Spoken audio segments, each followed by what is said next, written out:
Alright guys, today we're doing fractions to decimals, so how to convert them. So kind of what you usually will see is something like, again, don't use your calculator, we're going to assume that's not allowed, otherwise we wouldn't even need a video.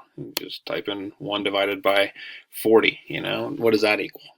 Okay, and so in most cases we look at it and we're like, not really sure, right? So what? Here's the simple trick, right? So do we know what 1 divided by 4 is, right? 1 divided by 4 is 25%, yeah, or 0.25. Okay, so if we know that, and we just need to be able to know those simple fractions, like 1 divided by 4 is 0.25, right? If we know that, then when we have 1 over 40, we just put a 0 in front of that decimal point, right? Or sorry, right after the decimal point. So 1 out of 40 equals 0.025. And if you don't believe me, you can type it in on your calculator, see what you get. 1 out of 40, 0.025, good to go. That's all we need to know. Okay, so what about a different one, right? Same exact thing. What if it's 1 out of 400 this time?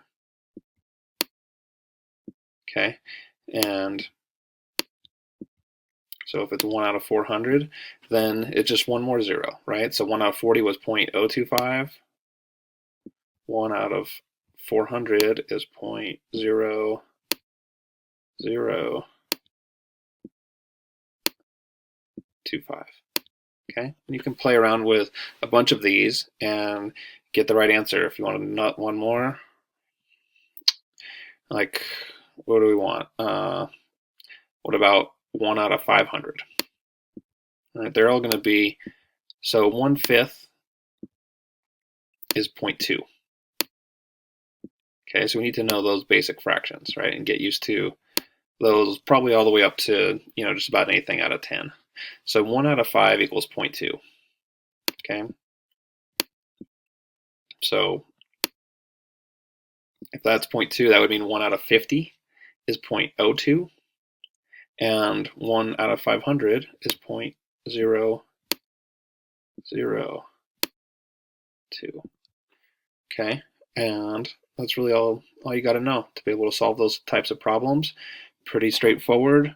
Sometimes you may get a number that's a little trickier. Like, what if it says 7 out of 23? Yeah, and they want, some sort of a percentage out of that. Like, what does 7 out of 23 equal? Okay, so there's the math way, and then there's also just sort of like the eyeballing way. Okay, so if it was 7 out of 25, right, then if it was 7, we'll go ahead and do that one. If it was 7 out of 25, we would like to be able to know that if we multiplied the top and the bottom by 4, right, then 25 times 4 is 100, right? The bottom, the denominator, would be 100. The top, 7 times 4 is 28. We'd end up with 28 out of 100. Okay, so why was that useful? Because the question that we have, the denominator is 23, not 25, right? But what we should be able to see is that, okay, with that 28 out of 100, like, of our answer choices, it should be somewhere around like that 28, 29, 30%, right? So if we were just guessing without doing any math at all, besides just this math that we did over here on the right, is we would be guessing that it's somewhere in the area of 30%. So therefore, if I see an answer of, there's probably going to be a couple answers where I can just eliminate them right off the top of the bat. If it's less than 20%, a lot greater than 30%, like, I can eliminate those answers right off the bat. There will probably be 2 that I can eliminate just doing that. So worst case is I'm just guessing 50-50 rather than 1 chance out of 4 getting it right.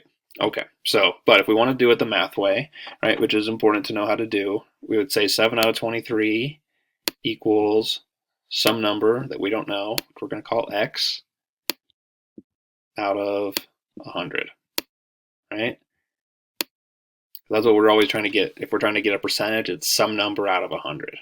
Okay, and then all we do here is cross multiply. Right, this is a rule that when we have these, we can cross multiply these, and so then 23 times x is 23x.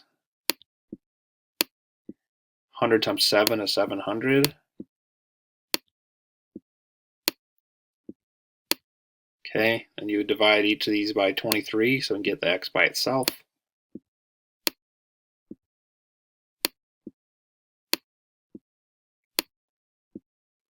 And once you do the math on that, your answer ends up being 30.2%,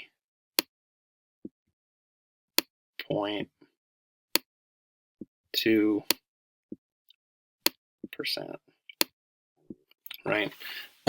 So again, right, so it ended up being 30%, but when we did kind of like the simple math with the easier number, we came up with 28 out of 100.